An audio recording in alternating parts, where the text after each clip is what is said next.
Assalamualaikum warahmatullahi wabarakatuh. Perkenalkan, nama saya Tri Utami Rahmadani, mahasiswa dari Fakultas Tarbiyah dan Tadris, Program Studi Pendidikan Agama Islam dengan NIM 2423210149. Saya di sini akan menjelaskan tugas hasil UAS saya, yaitu yang diberikan oleh Ibu Asmara Yumarni tentang jawaban tugas UAS saya yang akan saya bahas di sini. Baiklah, untuk soal yang pertama, yaitu apa yang Anda ketahui tentang sejarah perkembangan hadis? Jelaskan dan berikan contoh. Sejarah perkembangan hadis mencakup beberapa masa. Yang pertama ada pada masa Rasulullah.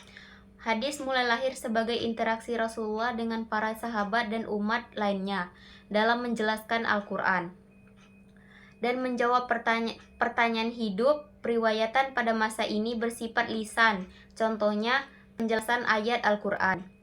Yang kedua, masa sahabat. Para sahabat menjaga dan menyampaikan hadis melalui tradisi lisan, meskipun ada yang mulai mencatat hadis secara pribadi. Contohnya, kehati-hatian Abu Bakar dalam penyampaian atau pencatatan hadis. Yang ketiga, masa tabi'i. Para tabi'i, yaitu generasi setelah sahabat, mulai secara aktif menyimpulkan dan mencatat hadis. Contohnya tuh Said bin Musayyab. Yang keempat, masa pembukaan hadis pada abad kedua Hijriyah. Kodifikasi hadis secara resmi dimulai di bawah pemerintahan Khalifah Bani Umayyah, Bani Abdul Aziz, dengan pengumpulan Ibnu Syed Az-Zuhri untuk menyusun dan membentukkan hadis secara resmi pada abad kedua. Perkembangan ilmu hadis mencapai kegiatan tentang kefasihan atau keabsahan atau keaslian penafsiran hadis. Baiklah, untuk soal yang kedua, yaitu apa yang dimaksud dengan unsur-unsur yang ada dalam hadis? Jelaskan dan berikan contoh.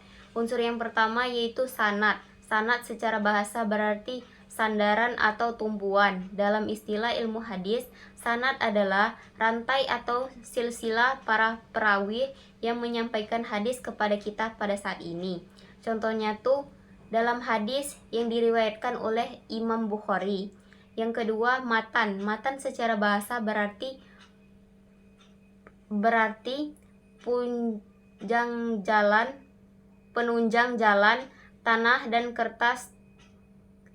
yang keras dan tinggi. Dalam istilah ilmu hadis, matan adalah redaksi atau teks hasil hadis itu sendiri, yaitu lafaz atau isi dari sabda, perbuatan atau ketetapan Nabi Muhammad SAW yang disebutkan setelah sanad berakhir.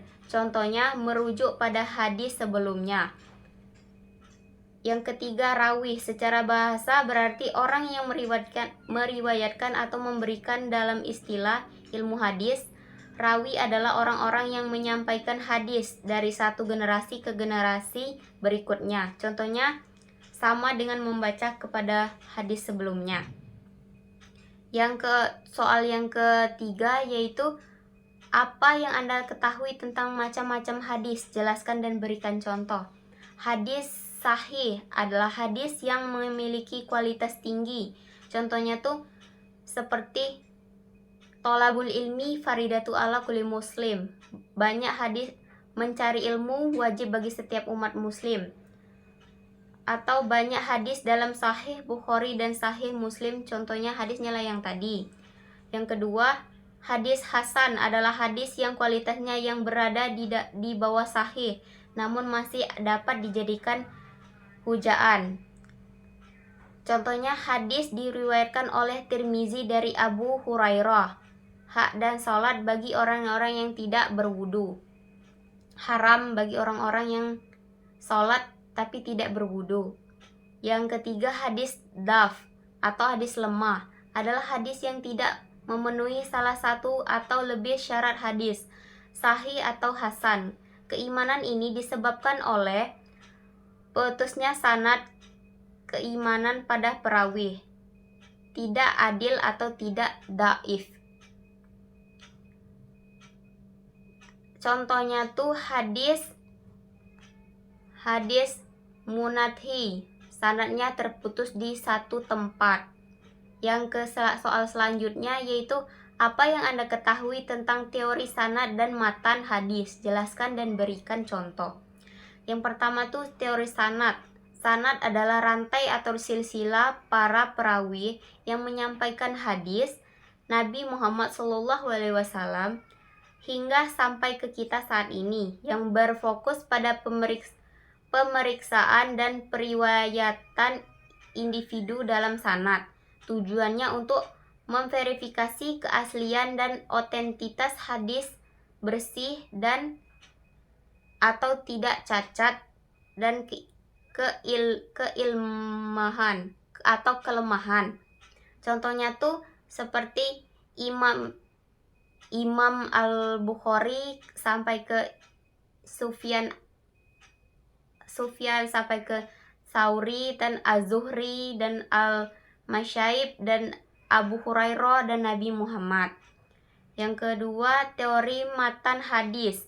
Matan adalah isi atau redaksi hadis itu sendiri, yaitu perkataan, perbuatan atau ketetapan Nabi Muhammad SAW. Contohnya ketika dengan Al-Quran, jika hadis yang menyatakan bahwa puasa di bulan Syawal wajib, padahal Al-Quran dan Sunnah mutawatir hanya mewajibkan puasa di bulan Ramadan, maka hadis tersebut diragukan keabsahannya. Baiklah, hanya itu jawaban yang dari soal UAS saya. Saya akhiri. Wassalamualaikum warahmatullahi wabarakatuh.